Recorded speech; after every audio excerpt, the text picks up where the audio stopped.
What's up, y'all? It's Matt Hoffa of the legendary My Expert Opinion Show. Y'all can check me out in Chattanooga for the Hip Hop Summit out there, October 14th.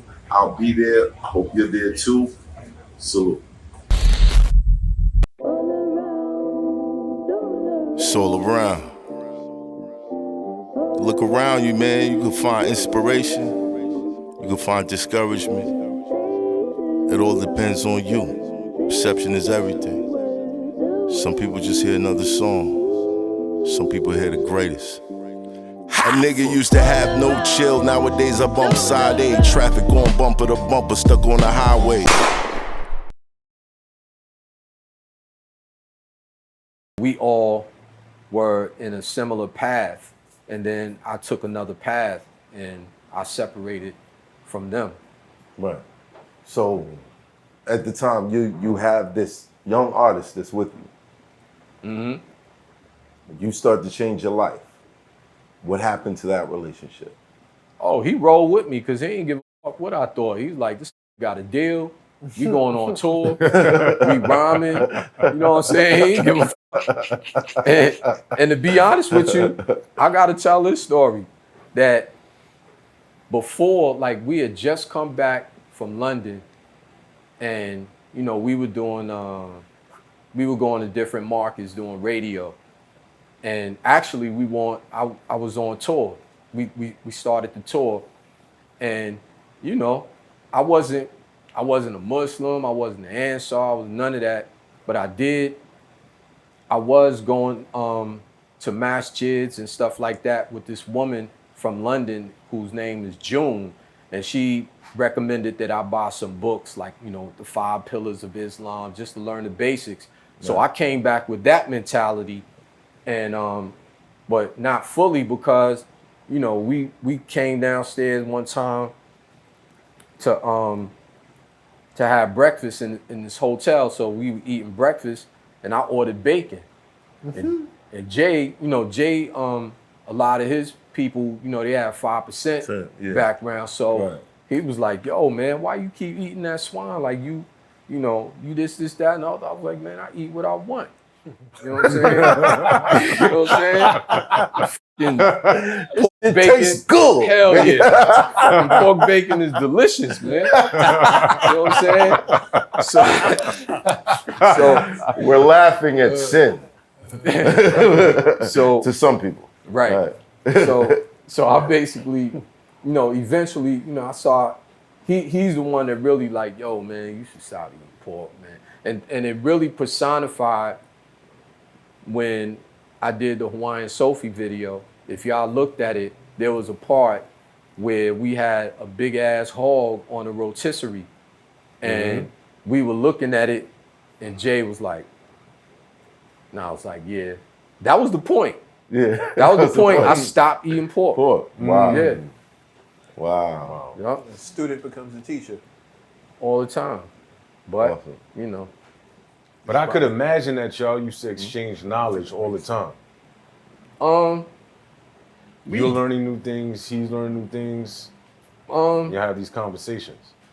Now, we didn't have those kind of conversations. We had conversations like rhyming and who's good, who's better, like other rappers. We used to laugh at like at least 90% of the people who made records. Man, we used to be like, That's yeah, at least 90%. Like, you hear this nigga? It's like, I mean, and I don't want to put names out there because I don't want to give nobody no problems, and they don't want my problem. And so I basically, you know, we basically used to be like, yo, I can't believe this nigga makes records. Like, who allows this motherfucker to make a record? You know, some like male and female, you know. But we were just like that because You were so intricate. we were so involved with that shit. Like, everything was like, had to be concise. Everything that we did had to be, you know, and it wasn't like, you know, we were like Allen Iverson, like practice. We weren't practicing, we were honing. Right. You know what I'm saying? Like we were like, how they said, what's his name? how they said Miles Davis was with his trumpet. Like he was so good that he would drive himself, he practically drove himself crazy experimenting and doing new things because he was almost bored with his stellar talent and ability to do things. He became bored. He's like, yo, I'm next step. And that was us. And that's kind of what gave birth to the triplet style eventually and other things. So yeah, we didn't have too many like philosophical conversations. It was more like, yo, how to get on, whether it be rhyming, you know, the tour, you know, eventually, you know, the work, but not much on the work, you know, because I was kind of independent with that, and it just so happened that they were with me. You know what I'm saying? So, and I wasn't doing it on a large level. I was doing it like, you know, just to always have money. I wasn't enterprising. You know what I'm saying? Because I felt, and I think that's kind of why, you know, it wasn't really successful for me in that manner because I really didn't want to do it. But it was like, shit, you know, I ain't want to work for somebody else. And, you know, I didn't, you know, of course I had to feed myself, you know. I mean, ever since I was like 14, like nobody could tell me I wasn't a man. So, you know, and I'm sure that happened to all of us, you know, at some point. Right, to like start beat bringing us the home the fuck money, down. it's like, Yeah. what do you mean I gotta be in at 12, Mom? Yeah. What do you mean? Right. Are you serious right now? Exactly. So, yeah. All right, so from there, before we take this, how did you feel when you heard other people using that style? Or emulating it? Fruit Snickers, Das Effects, Twister. Right. I mean,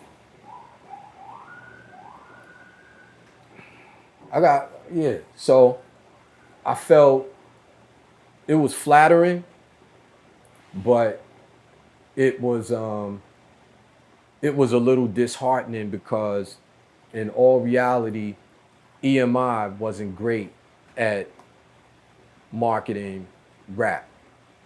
I was the first one, and all of my stuff went through the urban music, which is vast, the urban music channel.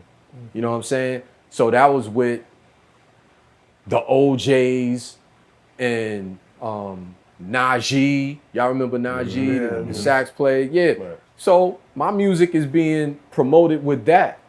Like, so it was that and the label, you know, Warner had already gotten their feet wet when they acquired Tommy Boy, you know, because then they had De La Soul, you know what I'm saying? And a couple of other groups. So I felt slighted, you know, and I didn't feel slighted like they were doing it.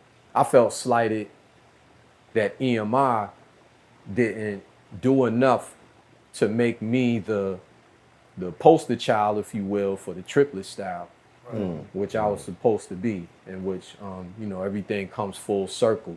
But I applaud all of those artists. I applaud Das Effects, Fruit Snickers. Yeah, Chip Fool in particular. Yeah, you know, shout out to Chip Fool. Right. Twister's nasty. Bone Thugs. Yeah. Did they at least pay homage? And that's some of them probably don't even know where it came from. They all do. They all do. Especially after Jay-Z said the originator, none greater, Jaz-O invented the shit. They all do. Oh, and let me not forget Crucial Conflict. Oh, yeah. Crucial Conflict, my man Wild Style. Shout out to him. Right. Yeah, y'all better give me some money. I'm mentioning y'all. Man. Fuck all that homeboy shit. Give me some money. You know what I'm saying? Talk that Brooklyn shit. I just made y'all some bread. Y'all next show might have a whole other zero to it. A nigga used to have no chill, nowadays I bump side A. Traffic going bumper to bumper, stuck on the highway. Takes so long to get from Monday to Friday, then you wake up on Sunday like it was just Friday. Crime pays an iron cage, had to find ways. I wasn't trying to slave a 9 to 5 till my dying days. Frank Sinatra, I gotta do it my way. Chasing the dream, some people look at